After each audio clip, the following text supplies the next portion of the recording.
सिर्फ एक धार्मिक जुलूस पूरे देश को हिंसा की आग में झोंक सकता है? क्या कुछ मिनटों का विवाद कई शहरों में कर्फ्यू लगवा सकता है? और आखिर ऐसा क्या हुआ कि नेपाल की सड़कों पर पुलिस के साथ सेना को भी उतरना पड़ा? जिस नेपाल को दुनिया हिमालय, भगवान पशुपतिनाथ और शांति की धरती के नाम से जाना जाता है, आज वहीं गोलियों की आवाज गूंज रही है। कई शहरों में कर्फ्यू लगा है, बाजार बंद है, लोग घरों में कैद हैं और सुरक्षा बल लगातार फ्लैग मार्च कर रहे हैं। लेकिन सबसे चौंकाने वाली बात यह है कि ये पूरा घटनाक्रम भारत के बिहार से सटे इलाकों में हो रहा है। तो क्या नेपाल में सिर्फ सांप्रदायिक हिंसा हुई है या इसके पीछे कोई और बड़ी वजह है? आखिर ये विवाद कैसे शुरू और अब हालात कितने गंभीर है, आइए जानते हैं पूरी कहानी। नेपाल के कोसी और मधेश प्रांत पिछले कुछ दिनों से हिंसा की चपेट में और मीडिया रिपोर्ट्स के मुताबिक अब तक 3 लोगों की मौत हो चुकी है। कई पुलिसकर्मी और आम नागरिक घायल हुए हैं, जबकि कई जिलों में अनिश्चितकालीन कर्फ्यू लागू कर दिया है। हालात को देखते हुए नेपाल पुलिस के साथ सशस्त्र पुलिस बल और नेपाली सेना को भी तैनात किया गया है। वहीं पूरे विवाद की शुरुआत 26 जुलाई को सुनसरी जिले के देवानगंज इलाके से हुई, जहां बोलबम यात्रा के दौरान धार्मिक जुलूस के मार्ग, लाउड स्पीकर और धार्मिक प्रतीकों को लेकर 2 समुदाय के बीच विवाद हो गया। पहले कहासुनी हुई, फिर नारेबाजी शुरू हुई और देखते ही देखते मामला हिंसक झड़प में बदल गया।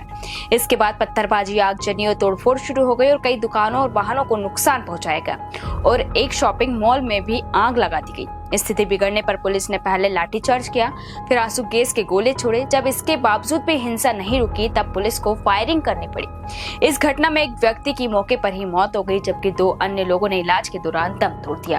3 मौतों के बाद पूरे इलाके में तनाव और बढ़ गया और हिंसा जल्द ही सुनसरी से निकलकर सिराहा, धनुषा, परसा, वीरगंज और जैसे शहरों तक फैल गई। कई जगह बाजार बंद कर दिए गए, सार्वजनिक संपत्ति को नुकसान पहुंचाया गया और प्रशासन को कई इलाकों में 5 या उससे अधिक लोगों के एक साथ इकट्ठे होने पर रोक लगानी पड़ी। लगातार सुरक्षा बल फ्लैग मार्च कर रहे हैं और संवेदनशील इलाकों में कड़ी निगरानी रखी जा रही है। लेकिन अब सवाल ये उठता है कि आखिर इस हिंसा के पीछे कौन है? फिलहाल नेपाल सरकार ने किसी संगठन या समूह को आधिकारिक तौर पर जिम्मेदार नहीं ठहराया है। शुरुआती जानकारी के अनुसार विवाद स्थानीय स्तर पर धार्मिक कार्यक्रम के दौरान शुरू हुआ था। वहीं कुछ विपक्षी दलों और सामाजिक संगठनों का आरोप है कि प्रशासन ने समय रहते हालात को नियंत्रित नहीं किया, जिससे तनाव बढ़ता चला गया।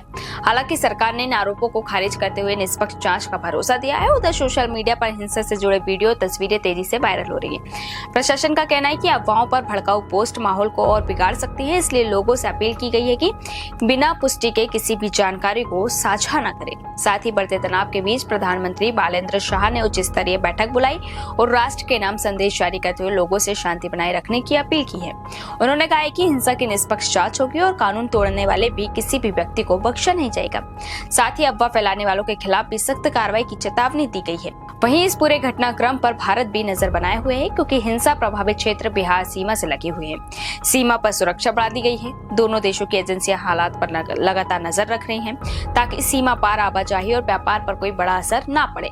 फिलहाल नेपाल में हालात बेहद संवेदनशील बने हुए और प्रशासन लगातार शांति बहाल करने की कोशिश कर रहा है, लेकिन तनाव पूरी तरह खत्म नहीं हुआ है। लेकिन अब सबसे बड़ा सवाल यही है कि क्या सरकार जल्द हालात सामान्य कर पाएगी या ये हिंसा आने वाले दिनों में और बड़ा रूप ले सकती है?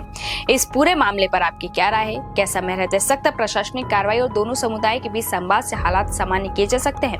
अपनी राय हमें कमेंट बॉक्स में जरूर बताइए।